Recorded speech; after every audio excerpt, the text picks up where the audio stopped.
గుండె నిండా గుడిగంటలు June 12th episode. పార్లర్కి మా అమ్మ పేరు లేదేంటి రోహిణి? నిలదీసిన మనోజ్. ఇంటికి వడ్డీ వ్యాపారి. కొంపలంటుకుంటున్నాయి. మనోజ్కి పెద్ద నిజమే తెలిసిపోయింది. రోహిణి పార్లర్కి వచ్చిన మనోజ్ క్వీన్స్ పార్లర్ అనే పేరు చూసేశాడు. ఈ క్రమంలోనే కథనం కీలకంగా మారింది. మరోవైపు మీనా బాలుకి కారు కొనాలని నిర్ణయించుకొని బాలు స్నేహితుల్ని కలిసింది. వాళ్ళు కారు చూపించడానికి తీసుకొని వెళ్ళడం ఆసక్తికరంగా మారింది. రాజేష్ మీనాతో నువ్వు ఎలాగో కారు కొనాలి అనుకుంటున్నావు కాబట్టి ఒక మాట చెప్పాలమ్మా. అదేంటంటే బాలు ఆటో తీసుకోకముందు ఒక కారు చూశాడు. అది 3 లక్షల దాకా ఉంది. అప్పుడు వాడి దగ్గర అంత డబ్బు లేక ఆటోను అద్దెకి తీసుకొని తిప్పుకుంటున్నాడు.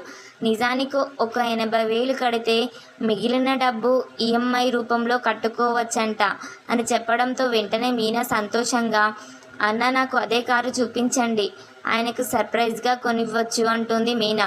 దాంతో కారు చూపించడానికి తీసుకొని వెళ్తాడు రాజేష్. మీనా కూడా బాలు ఇష్టపడిన కారును చూసి నచ్చింది అంటుంది.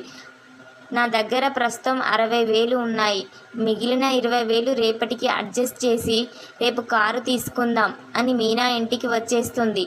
మరోవైపు మీనా సుమతికి కాల్ చేసి కారు తీసుకుంటున్న సంగతి చెబుతుంది. 20,000 అప్పు ఇచ్చేవాళ్ళు ఎవరైనా ఉన్నారా అంటే ఒక ఆయన ఉన్నాడు, మంచివాడే, ఆయనతో మాట్లాడి ఇంటికి పంపిస్తాను అంటుంది సుమతి. సరే అంటుంది మీనా. కాసేపటికి ఆ వడ్డీ వ్యాపారి ఇంటికి వస్తే ప్రభావతి అతన్ని బెదరగొట్టే ప్రయత్నం చేస్తుంది. అయితే మీనా వచ్చి సారీ చెప్పి పక్కకు తీసుకొని వెళ్ళి 20,000 అప్పు తీసుకొని పేపర్ల మీద సంతకం చేస్తుంది. అదంతా ప్రభావతి కళ్ళ ముందే జరగడంతో అంత డబ్బు పుట్టింటికి దోచిపెడుతుందా అని రగిలిపోతుంది మనసులో.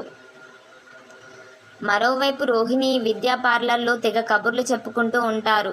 మీనా కూడా మా అత్తకు పాకెట్ మనీ ఇవ్వడం మొదలు పెడుతుందేమో అని చాలా భయపడ్డాను అని రోహిణి చెబుతుంటే విద్య అవునా అంటూ వింటూ ఉంటుంది. అయితే ఇంతలో మనోజ్ వచ్చి రిసెప్షన్లో రోహిణి గారు ఉన్నారా, వాళ్ళ హస్బెండ్ వచ్చానని చెప్పండి అనడంతో ఆ రిసెప్షనిస్ట్ వెళ్ళి రోహిణికి చెబుతుంది. సరే కూర్చోమను, నేను వస్తాను అంటుంది రోహిణి కూల్గా. వెంటనే విద్య, హే వద్దు, కూర్చోమనడం ఏంటి, అక్కడ బోర్డు విషయం మర్చిపోయావా, మీ అత్త పేరు లేదు అక్కడ అని గుర్తు చేయడంతో పరువు తీస్తుంది రోహిణి వేగంగా. అప్పటికే మనోజ్ కళ్ళజోడు సరిచేసుకొని మరీ పదే పదే క్వీన్స్ పార్లర్ అనే బోర్డు చూసి షాక్ అవుతాడు. అక్కడితో ఎపిసోడ్ అయిపోతుంది. అయితే రోహిణి రాగానే మనోజ్ ఇదే ప్రశ్న వేస్తాడు. పార్లర్కి మా అమ్మ పేరు లేదేంటి రోహిణి అని.